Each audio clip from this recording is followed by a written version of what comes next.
magluluto tayo ng beef steak. So, ito lang siya. Ganito lang siya kalaki. Ayan. So, ang gagawin natin, bubudburan lang natin siya ng sweet paprika. Tapos, lagyan natin siya ng paminta. At yung ating asin na Himalayan salt. So, ayan yung ating gagamitin. So, ayan. Hugasan muna natin yung ating beef. Binili namin yan sa Lulu Supermarket. Australian beef ito.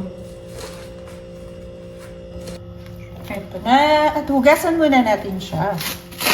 Para matanggal yung konting ano niya. May konting dugo kasi. First pa to. Galing supermarket. Nakabayo pa siya ng plastic.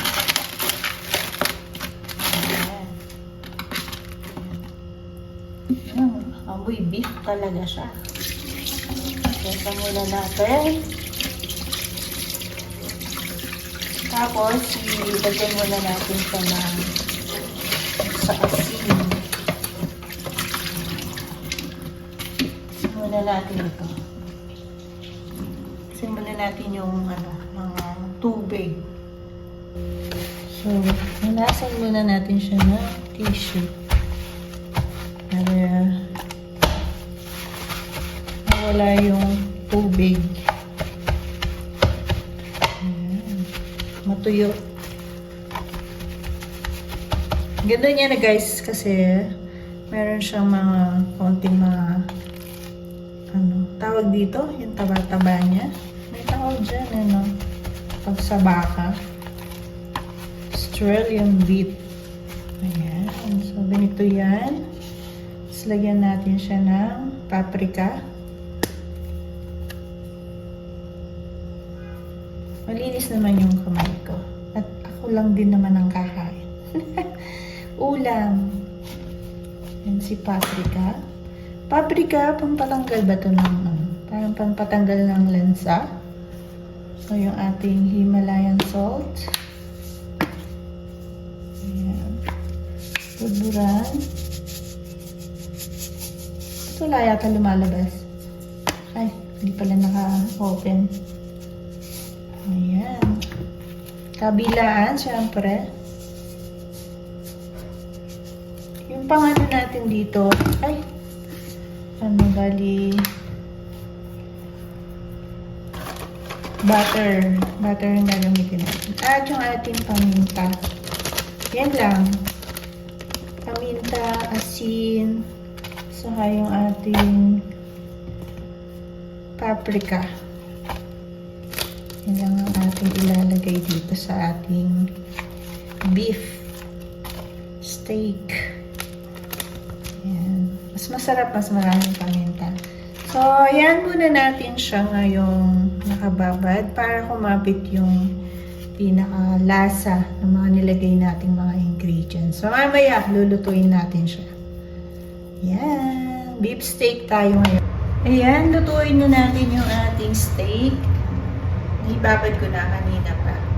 Kabilaan yan. So, start na tayo. Lagyan natin siya ng butter. So, malambot tong beef na to. Masarap siya. Kasi, kinain na namin yung tuna. Dalawa kasi yung binili namin yan. Kaya, ito naman yung lulutuin natin. So, ganito lang siya kalaki. Diba? Meron siya mga parang taba-taba. Sarap yan. Ito yung magsisilbing parang pinakamantika din. Lutuin na natin. Painitin muna natin itong ating butter. Masarap to guys kasi malambot. Australian beef. Pag bumibili kami ng mga beef na pang steak na ganyan, pinipili talaga namin yung sa galing Australia. Siguro Australia kasi Australian beef eh. Ay, joke pa. So, ayan guys. So, try nyo rin. Bumili lang kayo ng katulad nito yung pang steak. So, lutuin lang natin siya sa butter. Wala nang iba. Butter yung wala nang mantika or kung ano pang ilalagay dyan. Dagdagan lang natin siya ng konting butter. So, after nyan, pwede mo na siyang ilagay. Madali lang kasi maluto yung butter natin. So, yan lang. So, hintayin lang natin siyang maluto. Ating steak. Beef steak. Palitan ko para magkaroon din ng butter na. Madali lang siyang maluto. So, ano natin. Hinahan lang natin yung ating pakon. Sarap niyan, guys. Lalo na pag malambot. Medium rare lang tayo. Hindi siya masyadong lutong-luto. Pagka biniyak mo siya, masarap pa rin. Pag kasi sobrang luto nito, ang mangyayari dyan,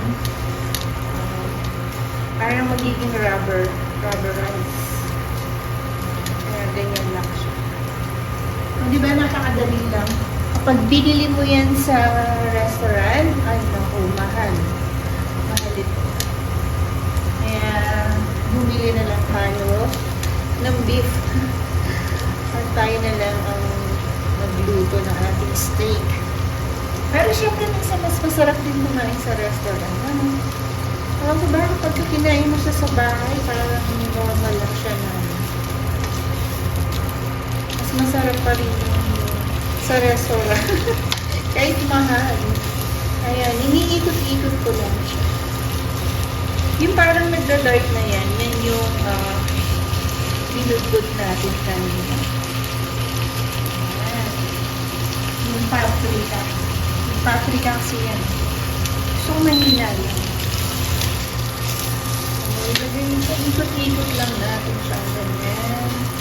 Para mag-steady lang yung ating butter. Ayan guys, hintayin niyo siyang maluto. Pag medyo nag-dark brown na yan. Ngayon, nagmamantika siya. Diba? Ang sarap niya, yung steak. Kaya lang, hinay-hinay lang sa pagkain nito.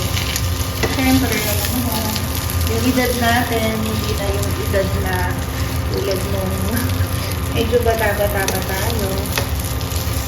So, ito, kasya na to sa aming dalawang mag-asawa. Hindi kami pwedeng kumain ng madami. Hintayin lang natin siyang maluto.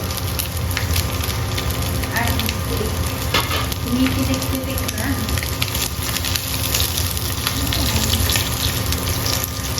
Mantika pa yan. Yung lumalabas ng katas na mantika. So, yun lang yan.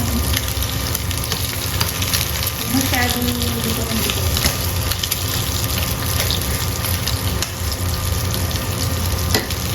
Babalik-balik pa lang. Parang hindi sobrang matulog. Yung iba, nilalagay yung olive oil. Pwede naman. Pero yung sa akin, butter na. Yan ang gano'n. Yan natin sa butter na. Sa butter.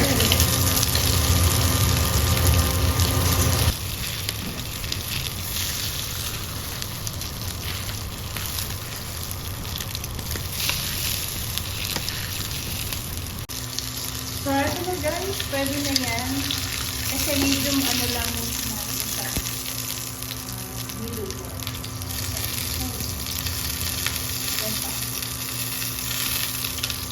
Diba? Sarap. Okay na yan. So, ito na yung ating steak. So, super dali lang niyang lutuin. Kaya gawa na rin kayo. Ang sarap niyan.